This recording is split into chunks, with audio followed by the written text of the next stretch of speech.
Hey guys, welcome to another episode of Asking Ashley. It's me, Ashley, and this is episode 4. Thank you for everyone who sent in their submissions this past week. I can't wait to get into them and read what you guys have sent me. Let me ask the audience. Let's get into this first email, shall we? Okay, so this one is titled Healthy Eating During a... Dear Ashley, I'm having trouble eating healthy during the... Actually, I have trouble eating healthy in general. But when things first shut down for the last year, I made a big effort to try to save money and cook at home. Over the last several months, though, I have definitely lost sight of that goal, and I've gone back to my old ways, ordering takeout, mostly Uber Eats. The thing is, I don't have the budget to support this lifestyle. I have been putting these purchases on my credit card. Not on my watch. And I cannot sustain this. The thing is, I don't like spending long periods of time cooking meals. I order out because I like the convenience of not having to cook. Not only is this unsustainable financially, but I know that the meals I'm ordering aren't healthy. Burgers, pasta, KFC, etc. Do you have any suggestions of some small steps I can take toward eating healthier during these times? Thank you. Oh man. Okay, so this seems to be kind of a self-control / self-discipline rooted conversation in terms of your story that you sent me. It is so easy to order pizza or something else instead of cooking a healthy meal. It's convenient, it's stress relieving because it's not something you have to worry about, and it's tasty. You know, that's why we resort to junk food when as much as we do. Most important part of self-love is also the hardest part, which is self-discipline.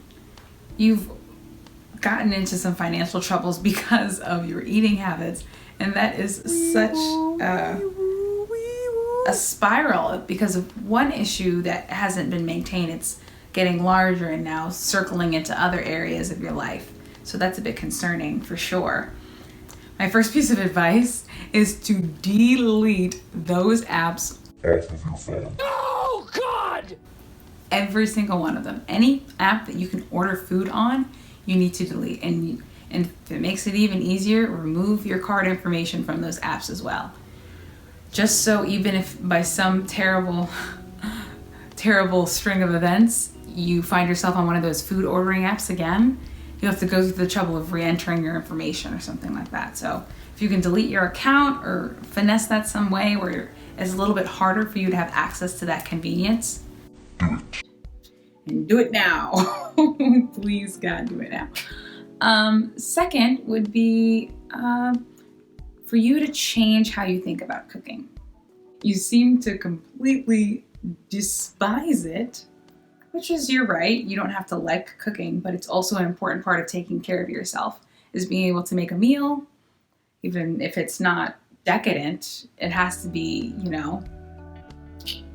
fortified enough to get you through multiple days. So it's a really important part of self-care, is being able to cook for yourself. What are you getting from the grocery store that is just kind of hanging out in your fridge? Did you really know? No, you know. Thank you. Go to the grocery store with a list so you know exactly what you're doing when you go in there.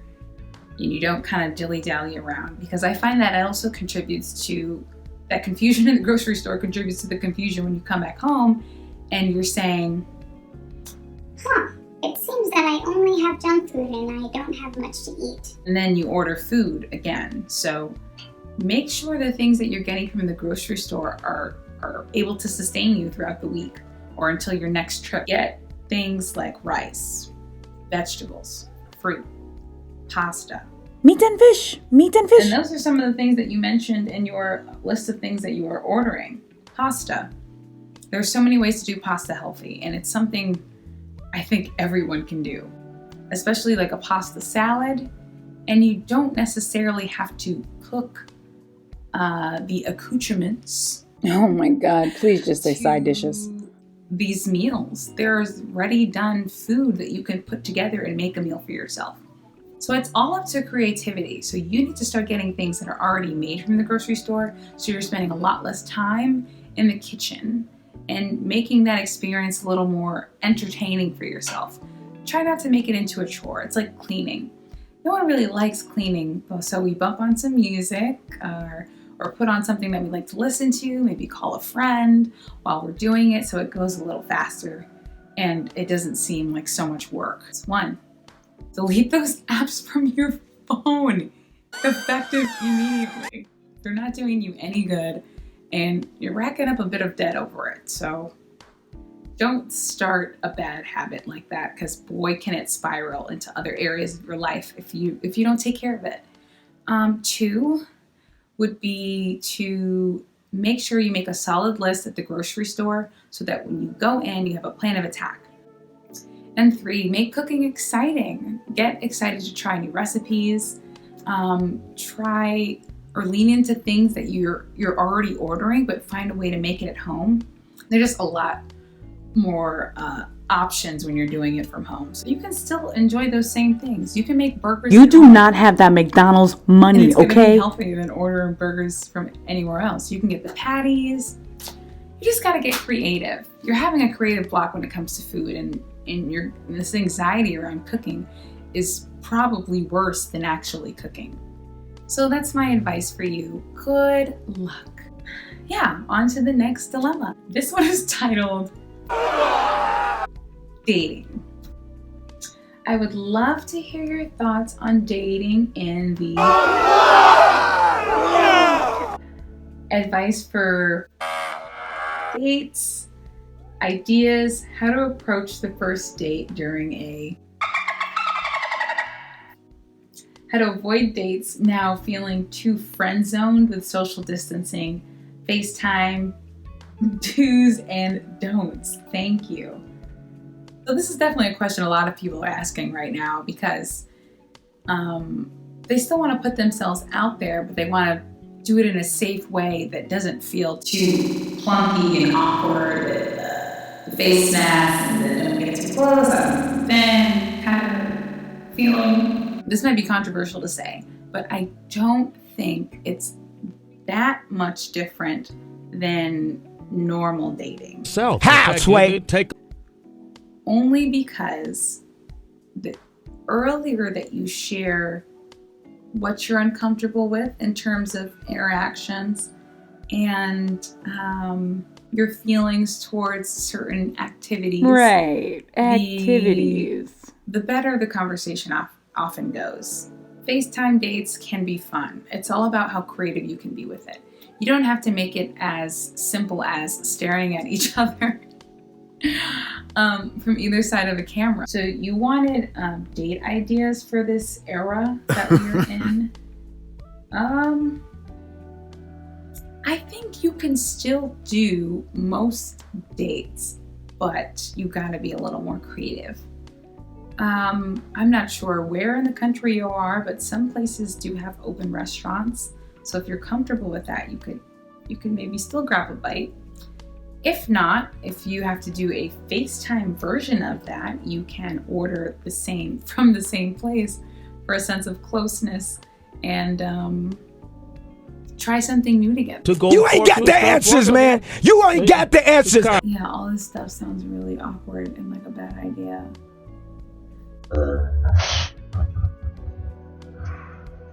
I'm a fan of the FaceTime date, especially for a first date. I think that's something that's going to be potentially held over and continued after this entire era we're all in is over with. I think that it helps to put a lot out there, and I think you can really get a vibe from someone by FaceTiming them. God, I'm so You uncool. can get a lot of their personality that you can't get from texting or even just calling them. In terms of do's and don'ts. I would say do find somewhere private where you guys can have a conversation and you don't feel awkward with all sorts of background noise going on, whether you have to go to your car or somewhere you can be by yourself to have this conversation.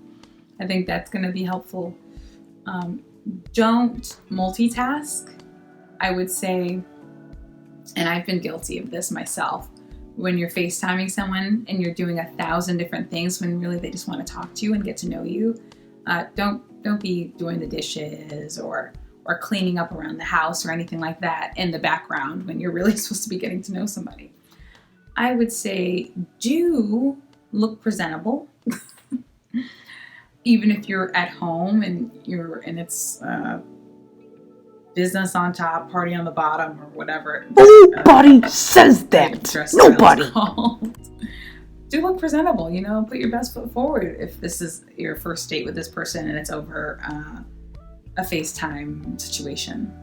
Oh, do charge your phone because FaceTime takes up that energy. So make sure your phone is charged so you can have a good conversation.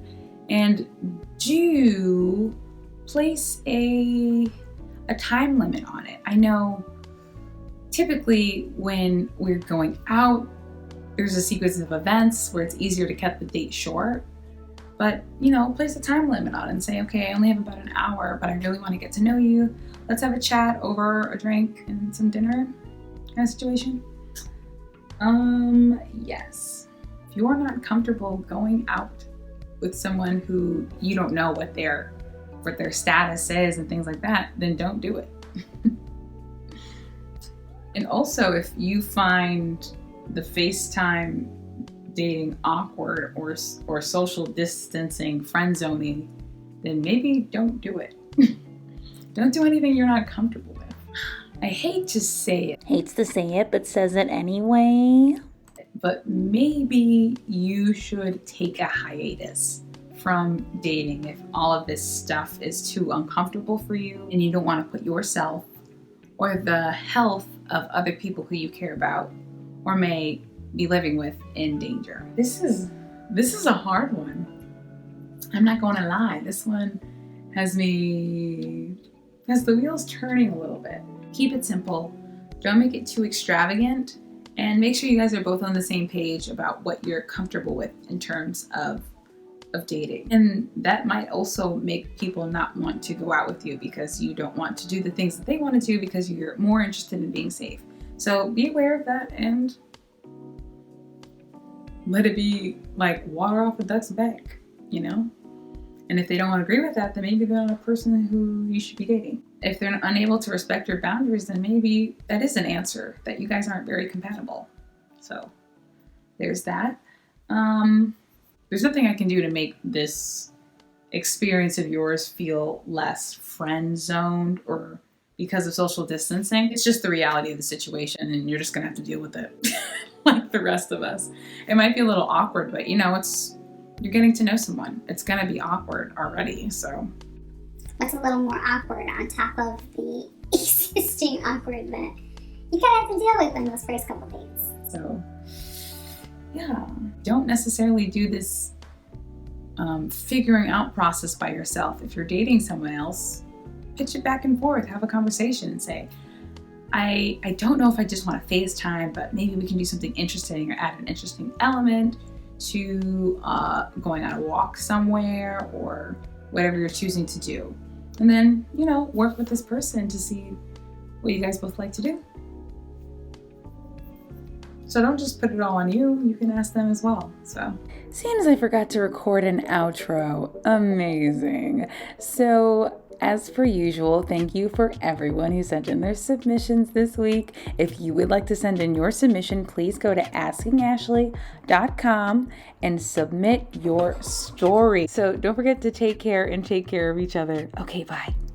Yeah, I don't understand why it's so hard for people to eat healthy. I mean, look at me. I eat salads every day.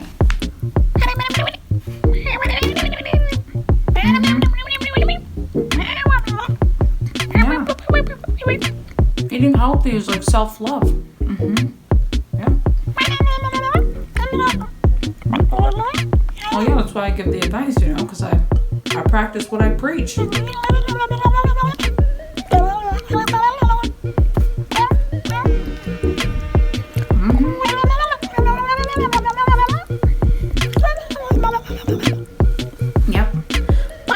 Yeah, I'm eating the salad right now.